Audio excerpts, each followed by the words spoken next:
All right, welcome back, guys. It's been a minute. Last time I made a video, it was a year ago when I blew up my transmission. So I thought it'd only be right for over a year later after I put the build motor in to make another video going over me blowing up my stock transmissions. So what we got now, 2.9, fully forged, Y-Skill piston, Eagle rod, ARP mains, ARP rod bolts, ARP head studs. We got a built head, which was, we already had a built head, but I get off the freeway and third gear's just going again. And I'm like, always something. So my boy Jonas, y'all seen him in the video before. He was the one in the first video and he's in this video as well.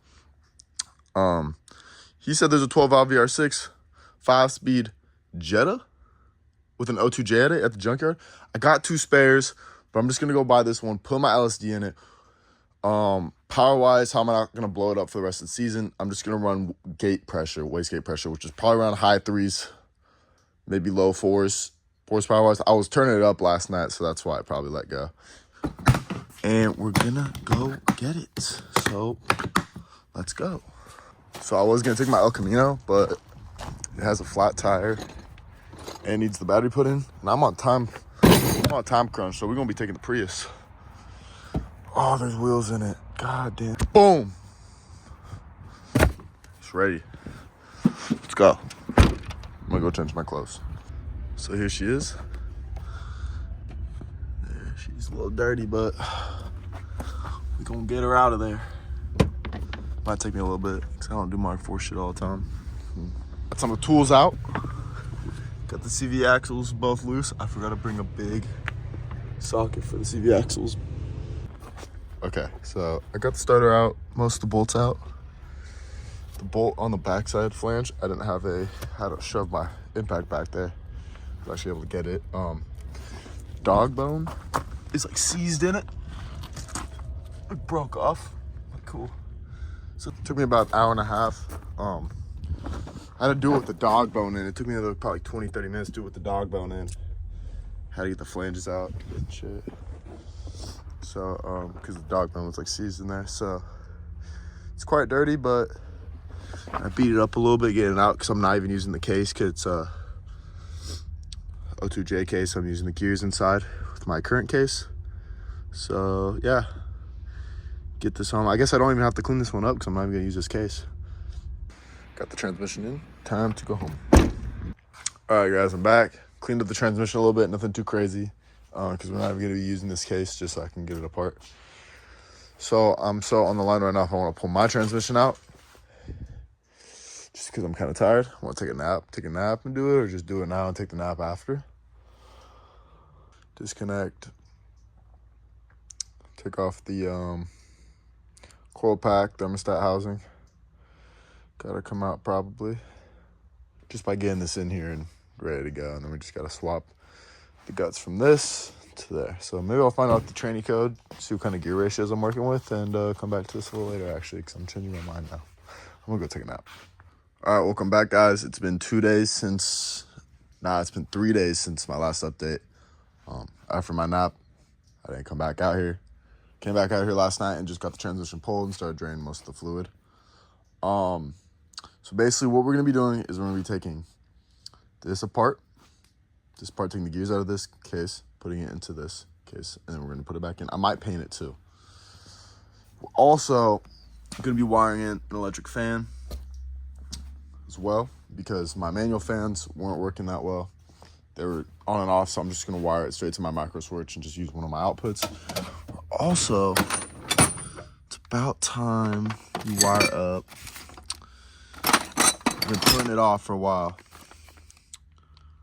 which is, wiring in my fuel pressure sensor.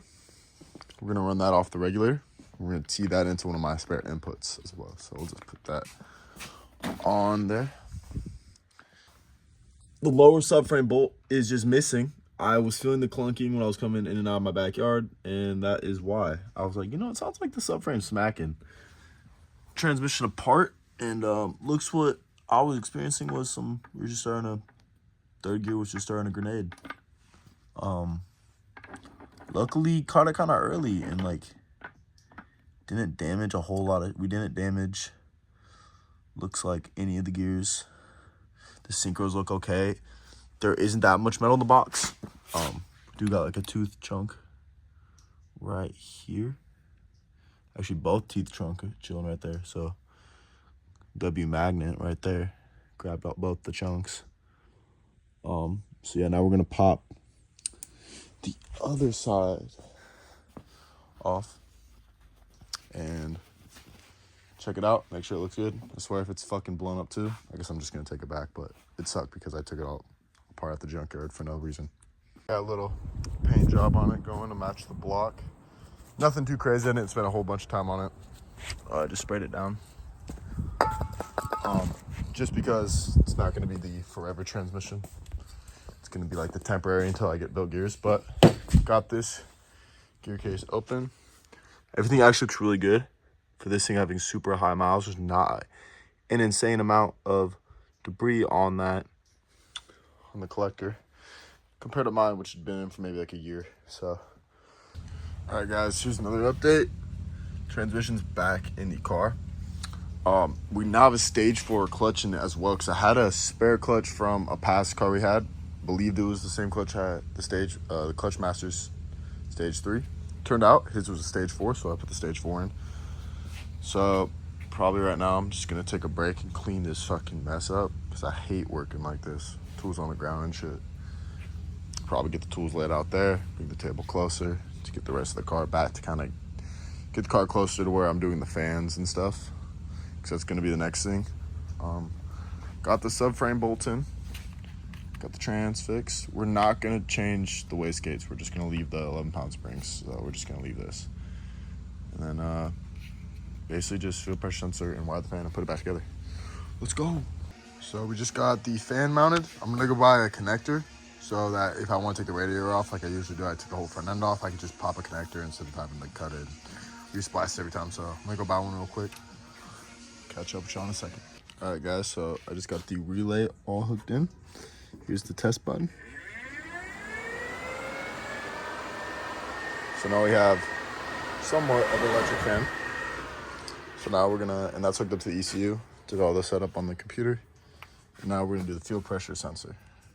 Hook that into the ECU as well. Listen to that chop. Got that bad one running. Got the fuel pressure gauge hooked up. My fans, I'm out of output, so I'm gonna have to wire my fan up to a switch. So, but everything seems to go good. No leaks. Yeah. All right, guys, it's been like 3 days. Had a coolant leak, pretty bad coolant leak at the thermostat housing. I've been trying to fix it. Finally got it fixed though, so about to take this thing on some rips, but that's how you do the transmission swap, and that's how you finish a YouTube video. I'm going racing here in April, or at the end of this month, pretty much, like a couple weeks. So pretty much just gonna get the car ready. I'll probably make a video of me putting on the dyno at work and just doing a baseline, just because we're gonna run the wastegate springs, probably not make a whole bunch of power, but I just want to keep the transmission in one piece. So catch y'all guys.